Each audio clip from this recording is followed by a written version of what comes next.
আমরা প্রাণ দিব জান দিব তো আমরা ডিপজল ভাইকে চাই। নিপুণ কার জোরে কোর্টে যায়, কিসের তার এত জোর, কেন সে এই এফডিসিতে আইসা রাজনীতির জোর দেখাইতে আসে, এটা আমরা চাই না। এই ধরনের বাজে রাজনীতি, মূর্খ বলা, যাকে তাকে মূর্খ বলতেছে, কেন কেন মূর্খ বলবে? ও মূর্খ বলার কে? ও কোনখানে শিক্ষিত?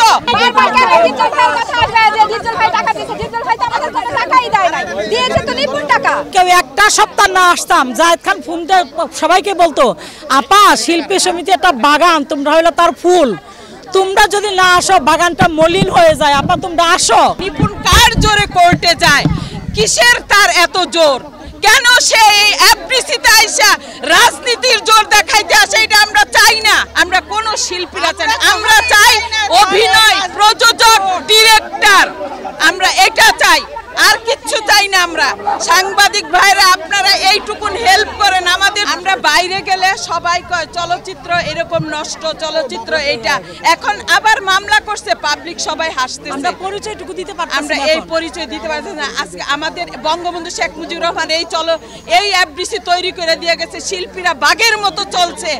আগের পুরানা শিল্পীরা কোনো কেস কামারি এইসব হয় নাই, আজকে চলচ্চিত্রেতে কেস কেন আমি এটা বুঝি না।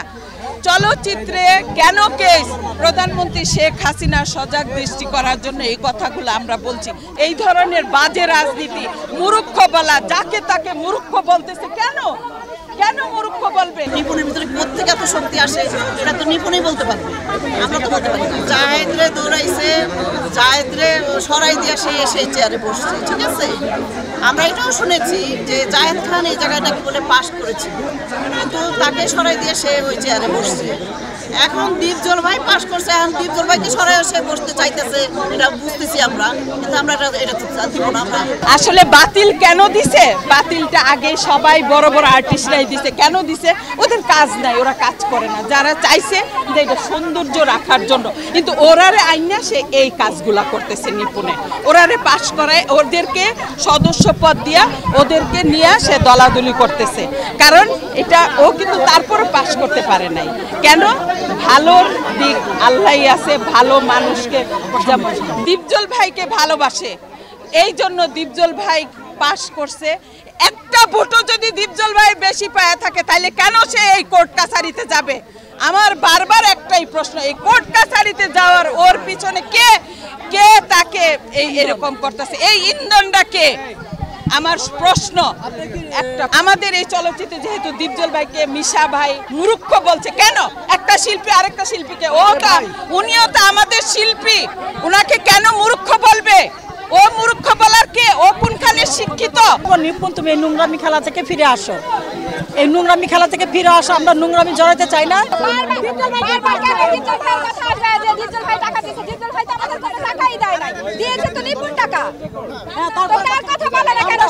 মামলার উঠতে থাকতে চাই, শিল্পীরা মামলার উঠতে আমরা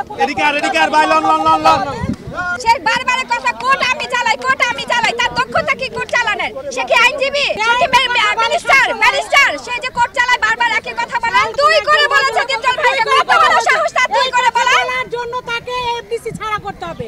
আমরা ডিপজল ভাইকেই চাই, প্রয়োজনের জন্য আমরা সবাই প্রাণ দিব, আমরা প্রাণ দিব জান দিব তো আমরা ডিপজল ভাইকে চাই। তাও আমরা ডিপজল ভাইকে চাই, আমরা ডিপজল ভাইকে চাই, আমরা ডিপজল ভাইকে চাই। আমাদের শিল্পীদের স্বার্থে, ডিপজল ভাই একটা শিল্পীদের ইন্ডাস্ট্রি, ফিল্ম ইন্ডাস্ট্রি যেমন একটা ইন্ডাস্ট্রি, ডিপজল ভাই হলো একটা শিল্পীদের ইন্ডাস্ট্রি, তাই শিল্পী ডিপজল ভাইকে আমরা চাই। বিগত 2 বছর আমরা কেউ এফডিসিতে আসি নাই। এর আগে যখন জায়েদের আমলে 4টা বছর ছিল, আমরা যদি কেউ একটা সপ্তাহ না আসতাম, জায়েদ খান ফোন দিয়ে সবাইকে বলতো, আপা শিল্পী সমিতি একটা বাগান, তোমরা হইলো তার ফুল, তোমরা যদি না আসো বাগানটা মলিন হয়ে যায়, আপা তোমরা আসো, তোমরা আসো তো এই বাগানে বসো।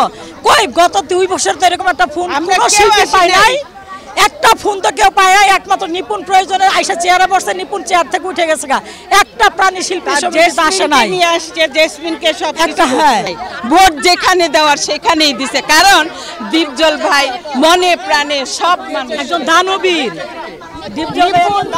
এখন আমাদের প্রধানমন্ত্রীর কাছে একটাই অনুরোধ থাকবে আমাদের, আপা আপনি অনেক শিল্পীদের জন্য অনেক করছেন আপনার কাছে আমরা কৃতজ্ঞ।